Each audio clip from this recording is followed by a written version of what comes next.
Welcome to My Favorite Universe. I'm Neil deGrasse Tyson. I'm an astrophysicist, and I'm director of the Hayden Planetarium in New York City, part of the Rose Center for Earth and Space of the American Museum of Natural History.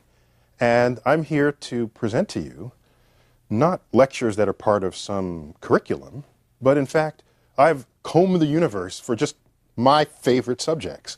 And I'm going to spend 12 lectures bringing those favorite subjects to you. These are subjects about which I've thought quite a bit. And in fact, I've written about each one of them in the form of essays that have appeared in Natural History magazine. I've written many essays, and these are some of my 12 favorite. Organized in 4 groups of 3. The first set of lectures, On Being.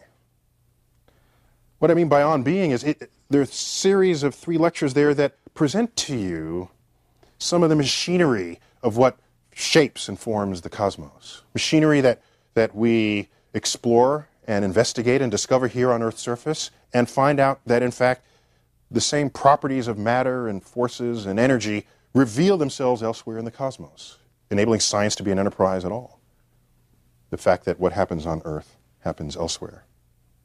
The next set of 3 is all about the blood and gore of the cosmos. It's cosmic catastrophes, really. We learn about how black holes rip apart stars, and in fact, we take a person and toss a person into a black hole. Not really, but we describe what would happen if we performed that experiment, and that's pretty gory. But it is the real universe, and we need to know about that sort of thing. Also, in those lectures, we talk about cosmic impacts and what role they've played in the history of life on Earth. The next set of 3, we start at the beginning, the Big Bang, and move forward and present to you sort of the frontier of our understanding of the biggest questions of the cosmos. How did the universe get here? How has it evolved? How will the universe continue to evolve into the future? And we end on a set of 3 lectures which broadly refer to the search for life in the cosmos. It just so happens, anytime I'm on an airplane and someone finds out I'm an astrophysicist, I always get asked a series of questions, and the first one, 99 times out of 100, is there life elsewhere in the cosmos? So we've saved the best for last. We've saved the most enticing subjects for last, because everybody wants to know whether or not we're alone. And we'll tackle those subjects, and we'll do it broadly and talk about how to find environments where you might expect to see life. And not only that, if we find life, what might that life be like? Might it be like us, or nothing at all like us? So, welcome to this series of lectures, and let's begin. The On Being series is a set of 3 lectures on being round, on being rarefied, and on being dense. And these are 3 sort of properties of matter that, by describing them, take me places in the cosmos and have me describing objects that will show up again in later lectures. So it's not only a philosophical introduction, it's also an introduction in some measure by what objects are brought in to make the examples that we give. So let's begin with On Being Round. You've looked around at globes, at pictures of orbs. Why is so much stuff in the universe round? I don't know if you've ever asked that question, but now that I bring it to your attention, why not? Let's ask it. Why is so much stuff in the universe round? We learn, in fact, that the forces that make things round operate on small scales as well as large scales, because it refers to the energy of a body. And energy likes descending to the lowest energy state it can. So in other words, if you build a house of cards, the cards don't really want to stay built. If you jiggle it, they all fall down and they get to a lower point on Earth's surface than they once were. This is profound. It wasn't simply that it's a shaky thing, it's that it's natural for things to want to go to the lowest levels possible. That's a natural consequence of physical law. You look around at all the round things in the world. Is there anything nature makes that's not round? Well, yes, there is. There are a few things. Let's name a couple. Crystals are not round. Crystals have sharp edges. So there's some action going on geochemically that make crystals. And it's beautiful. Crystals are beautiful. That's an exception. Plus, you've got fractured rocks. Those have angles to them. But by and large, you look around in the cosmos, there are very few things that make angles. Things are round. And in the best of the cases, they make beautiful spheres. In that list, let's make a short list of round things. We've got soap bubbles. Soap bubbles are round. You had those as a kid, of course. Soap bubbles, moons, planets, stars, galaxy halos, even the observable universe is round. It's a perfect sphere centered on us. And we'll end with that concept to learn exactly what we mean by the observable universe and why it's a perfect sphere centered on us. Now, the way this works is we have forces that want to shape the object in such a way that the surface is minimized. Now, what do we mean by that? Let's take a look at a soap bubble. So here we have a child blowing soap bubbles. We've all done this as children, and I wish more adults would do it into their later years. But soap bubbles are fascinating because no matter the cavity through which you blow this soapy liquid, out the other side comes a sphere. And what goes on there is, since a sphere is the shape that encloses the largest volume with the least surface, if a soap bubble wanted to be another shape, then the soap film would not be as strong as it is as a sphere. Because any other shape, it has to give more of itself to cover that surface area, making it thinner in one place and not another. It would just break. Now, this generalized feature can be revealed if I've got a cube here, conveniently.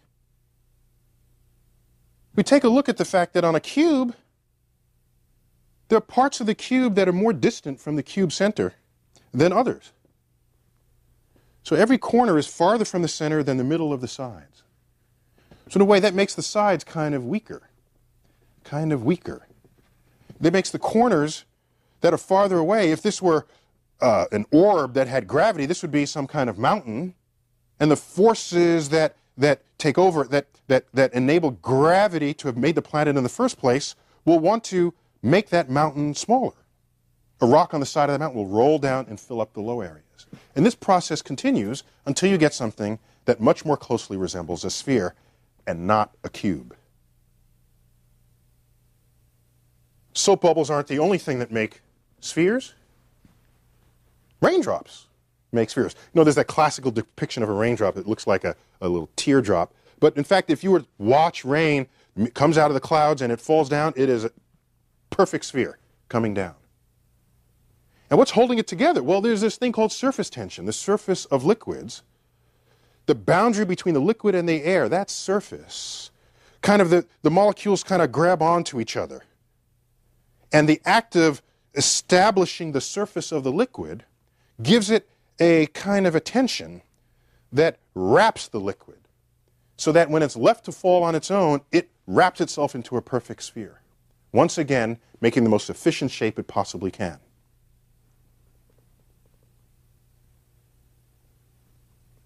You ever wonder how you make ball bearings?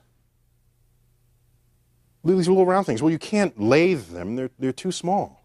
One way to make them is you have liquefied metal, and you have an evacuated tube, and you take eyedroppers of this liquid metal, and you drop them down the tube. And as it comes down, it cools and hardens, but before it hardens, that drop of liquid metal turns into a sphere, it hardens, it lands down, and you collect your ball bearings at the bottom. That's one way you make ball bearings. Another way is if you are weightless in the space shuttle orbiting the Earth, you can just take your liquid metal, it's heated, and just squirt it out of the eyedropper. The liquid comes out of the eyedropper, floats in front of your face, makes a sphere, and then just hardens right there. In fact, you can make the most perfect ball bearings ever if you had a ball bearing factory in a weightless environment, like on the space station. So you're relying on the surface tension of the metal to bring itself into a sphere. And by the way, the metal, the only metal that's like runny liquid at room temperature is, of course, mercury. Not the planet, of course, but the metal. When I was a kid, we had little games where there's a mercury bead that would roll around and you'd go through a maze. But now we learned that mercury is bad for your health. It interferes with your development of intelligence as a child. But with these games, you notice that the Mercury has such high surface tension, it pops into a sphere just sitting here on Earth. In fact, the surface tension was greater than that which would otherwise make it flatten out, than the force of gravity that would otherwise make it look like a bead of water sitting on a nicely waxed car. That looks like it wants to pop into a sphere, but doesn't quite have enough surface tension to wrap itself up into its little package, its little spherical package. Well, if a sphere minimizes how much surface area you have, you might ask the question, why not? Well, why isn't everything a sphere? Why aren't goods offered for sale in a grocery store spheres? You could save billions of dollars on packaging by not having to use, imagine a box of Cheerios and it's just a sphere. That would minimize how much box you would use. Or a can of beans, spherical cans of beans. That'd be so cool. So I thought of advising the industry on this, but of course you realize there's another problem. Spheres roll. And so it'd be very hard stacking these things on the shelves. It would just be it would be a mess in the grocery store. So there are other factors that contribute to this, but it doesn't change the fact that if you have a spherical container, you have maximized the volume and minimized the outer surface, both at the same time. And nature knows how to do that beautifully. Let's ascend from Earth and think about the solar system and what kind of spheres we have going there. As I already alluded to, there's kind of a conspiracy of gravity and energy that gives you spherical shapes. The sun is one example. The sun, everyone's favorite star, is basically a perfect sphere. There's some structural form on the surface, but if you step back from it, it's a perfect sphere. It's a big ball of gas. Gas is easy to make into a sphere. Any part of the gas that's a little higher than the other part, it'll sink down, push the other side up. It might oscillate for a bit, but it's going to end up forming a perfect sphere. You know why? Because it all wants to get as close to the center of gravity as possible. The only way it can do that is to make the high places low. That minimizes how much total energy is expressed in that field of gravity. And again, that's why rocks roll down hills instead of up hills. They roll down hills into the ditch, and it'll stay there forever, unless you go and pick it up and put it up somewhere else again. So things have the tendency to fill in low places. Well, that's the sun. It's nice and big gaseous ball. Let's go to something that's 1/10 the diameter of the sun, the planet Saturn. Hold on to the ring for a moment. We'll get back to Saturn's ring, but look at that ball. It's a gorgeous spherical ball. It's 1/10 the diameter of the sun. It's also a sphere. Look carefully. Actually, it's a little bit flattened, top to bottom. We'll get back to that too. Because we'll learn that if something's not a sphere, it tells us something about what's going on in the environment of that object. Why something is not a sphere is more interesting even than why it was a sphere in the first place. Because it wants to be a sphere. And if it's not one, it's telling us something. Let's go to an object 1/10 the size of Saturn. Earth. Beautiful blue ball, looking like a marble in the sky. This is an image taken by Apollo 17. Let's go to 1/4 the size of Earth. We all know what's coming. 1/4 the size of Earth, we get the moon. Once again, a sphere. Gravity has no problems in a wide range of size objects turning it into a sphere. But you can ask the question, does gravity always win? Is there a point where gravity fails in its attempt to turn something into a sphere? The answer is yes. Gravity does fail. There's a point where the object is so small that the field of gravity is so weak that imagine you're looking at this mountain I described a moment ago and you nudge the rock. There's not enough gravity to have the rock roll all the way downhill. And it just kind of goes a little lower, but that's about it. But otherwise it's happy staying up there because it doesn't weigh that much. There are such objects. Let's go to something 1/10 the size of the moon. What do we get? We get 1/10 the size of our moon, we get a moon of Mars, Phobos. Phobos. Look at that poor thing. craters, and it's got a funny shape, and I wouldn't want to have been there when that got hit or punched or whatever, but that's Phobos. You notice it's starting to not look like a sphere anymore. It doesn't have enough gravity to have wrapped it into a sphere in the first place. Let's go even smaller than Phobos. 1/10 the size of Phobos, we get an asteroid, Gaspara, looking like a fine Idaho potato. Not a chance. It has rounded edges, sure, but it's not a sphere. Something's going on. It turns out if you're small enough, the chemical bonds of the stuff you're made of, which are no stronger in this case than they were for the Earth, but the gravity is so weak that it is helpless in the presence of those chemical bonds of the rocks themselves. So the rocks, either born a rock, they stay a rock. They don't get rounded out by the action of gravity. This is one asteroid, Gaspara. I got another one for you, about the same size. This is one of my favorites, called asteroid Cleopatra. This is a series of images of Cleopatra rotating, and we call it the dog bone asteroid. It looks like a dog bone, nothing like a sphere.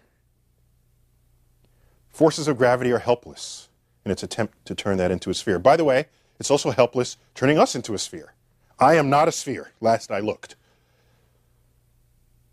The chemical forces in my body enable me to retain my shape even in the presence of gravitational forces within me that might want to shape me into a sphere. I'm small enough so that I'm in full control. But wait a minute now. The Earth picture that we saw is looking really spherical.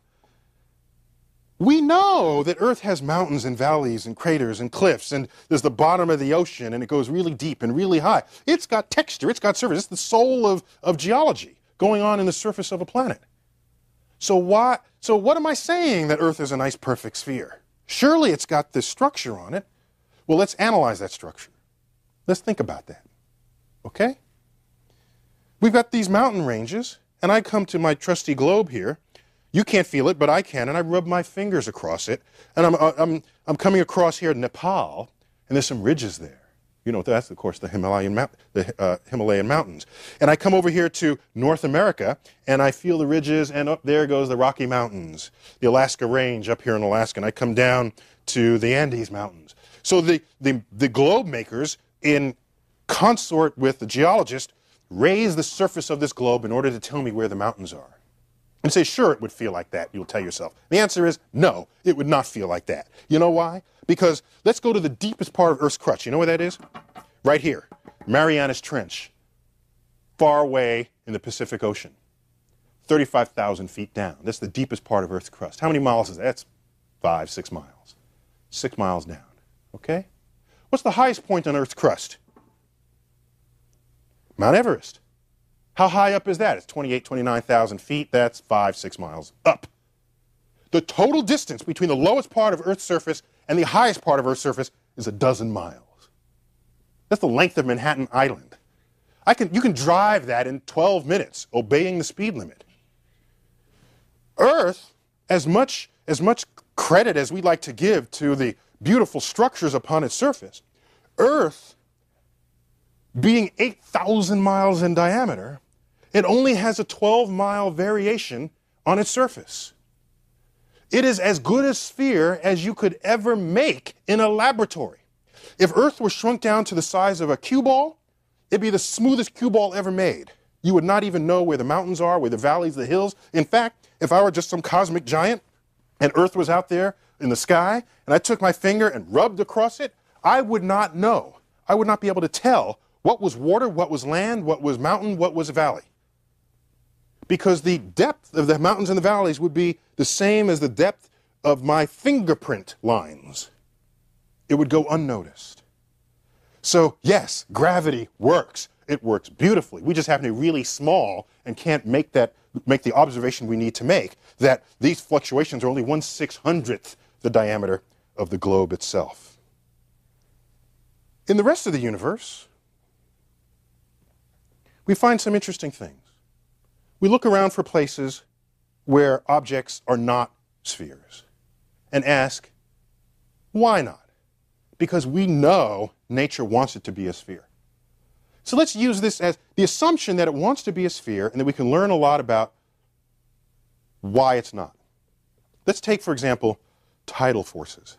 Tidal forces really wreak havoc on spheres. What are tidal forces? It's simple. It's the fact that if you're an object and there's a source of gravity over there somewhere, and that's tugging on you, that the side of you closer to that source of gravity feels more gravity than the side of you that's farther away. It makes intuitive sense. The closer you are to the object, the stronger its gravity field. So if I have some extent to me, this arm is going to feel your gravity more than this arm is, and it might try to stretch it out like this. In fact, that happened. The moon exerts tidal forces on the Earth. One side of the Earth is closer to the moon than the other. The oceans respond to that, and the oceans on this side bulge out, high tide. The oceans on the other side are not pulled as much towards the moon as these, and everything is sort of stretched in this direction and thinned in the perpendicular sides. So you have two low tides, two high tides. That's the tidal force of the moon acting on the Earth, turning it slightly out of sphericity. You know, this happens also in binary stars. You have stars, two stars in orbit around each other. The sun is only one star. We look around the cosmos, plenty of places where two stars are in orbit around each other. And if one of them happens to be a black hole, we have such cases, and another one is a blue supergiant or a red supergiant star, you learn about those in another lecture, it can become so large that some of its material will be funneled down towards the black hole itself. And as it fills up, the side closer to the black hole feels an extra tug. And the shape of the giant gets distorted, and it comes to a kind of a point as it funnels down onto the black hole. And that shape resembles a Hershey kiss, I'd like to think. And it's a distortion from what would otherwise be a native sphere. So once again, you have gravity, tidal forces of gravity changing the shape of things. Also, if you're an object and you think you're okay and you come too close to another object, it can rip you apart. You know, that happened with Saturn's ring. Some object, an asteroid, a loosely bound asteroid, or comet, some combination that came too close to Saturn, one side of it was closer to Saturn than the other, and it ripped it apart and scattered the whole thing into a ring. Eventually, those particles will fall out of orbit and Saturn will lose its ring. I'm happy to be around at a time where my favorite planet has the most beautiful ring in the solar system. Another thing that can affect your shape is rotation. Rotation. Jumbo gas clouds are what gives birth to stars. And anything out there has some kind of movement, but as it begins to collapse, there's something called the conservation of angular momentum, physics term. All it refers to is the fact that if you're big moving slow, big rotating slowly, as you get smaller, in order to compensate for having gotten smaller, you have to spin up. You got to spin up. We've seen this before. You know this happens. It happens every day on an ice skating rink. There's some ice skater who's turning like this with their arms outstretched, and what do? They bring in their arms, and what happens? They speed up. And let's try that. We can go slowly and then speed up. In fact, they could be much more effective at that if they carried weights in their hands, bringing more weight into their chest than just the weight of their fist. But that happens to gas clouds, as well as happening on an ice skating rink. The gas cloud collapses, it begins to spin up. And there's a resistance for material to flow inward in the plane of rotation. It's like that centrifugal force you're trying to resist, that force of the rotating platter at the amusement park. If you're in the plane of the platter, it's going to be hard to work in because it's trying to throw you out to the outer wall. That's kind of like we call it a centrifugal force, but it's not really a force at all. It's just your tendency to fly off. Fortunately, there's support back there so that you don't fly off the playground, the amusement park ride, but it's real laws, real forces of physics. So this rotation preserves the plane, but continues to collapse from top to bottom. And so it has the effect of flattening a system. Flattening a system. When you make a galaxy, big gas clouds make stars. They also make galaxies. Galaxies with 100 billion stars in them. So let's make a galaxy. So here we go. Here's a big gas cloud, and I'm going to make some stars early. So I make some stars, and now they have orbits that sort of come around like this, and that's fine. But the rest of the gas is still collapsing, and it meets in the plane of rotation. So it sort of kept its shape out here because that's the plane of rotation. The rest was able to collapse down, and we get a flattened system. There are galaxies that look like this. I've got an edge-on spiral galaxy. Look at that. That's a flattened system seen edge-on. Some stars retain their spherical distribution. That's the bulge in the middle. But the fact that this system is rapidly rotating meant in the plane, it's not going to collapse in the plane, but it did collapse top to bottom. So we lost what was previously a full sphere, and it went down to something flat as a pancake. Flatter than a pancake, in fact. The Milky Way looks like this. We are as flat as a crepe. It's about 1,000 to 1 diameter to thickness. A crepe. We've got stars above and below the plane of the Milky Way galaxy formed before it collapsed. In fact, those stars are the skeleton of the sphere that was once there. In fact, I have a galaxy that has a much bigger bulge than our galaxy. It's called the Sombrero Galaxy. Look at that. It's beautiful. One of my favorite ones in the cosmos. This one, about half the stars formed before the thing collapsed and retained their spherical orbits, and the other half of the stars collapsed, preserved the plane of their rotation, and made the disk. So this one is a hybrid of the collapsed story. There's also general flattening. Simply, once you're made, if you keep rotating fast, you just get a little flatter. Earth is slightly bigger at its equator than it is at the poles. The equator, we make one day.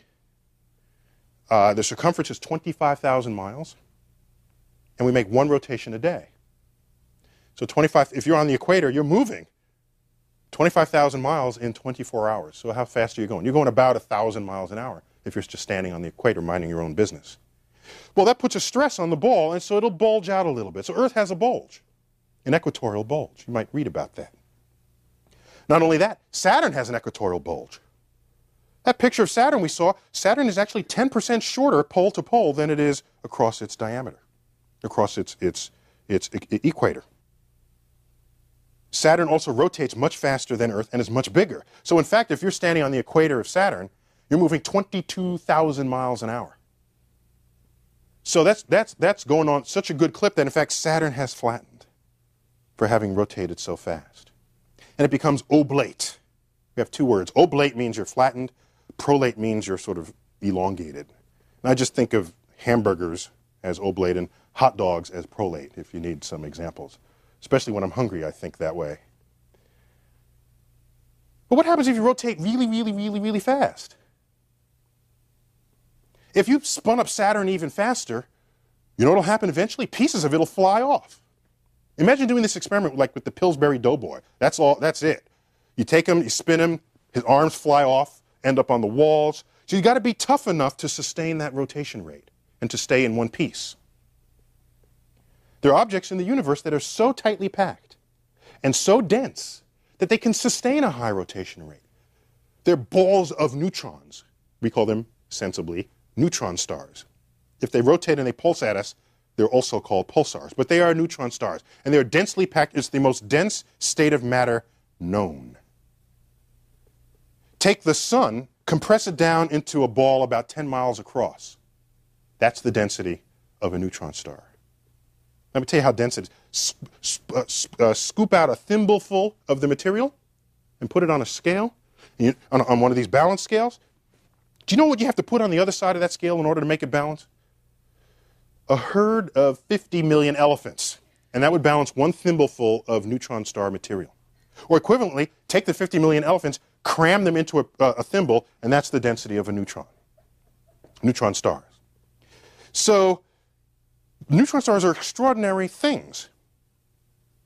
Turns out, they have such high gravity that they can spin enormously fast without any risk of flying apart, like the Pillsbury Doughboy. In fact, we look in the universe and we find these pulsars, they're spinning 30 times a second.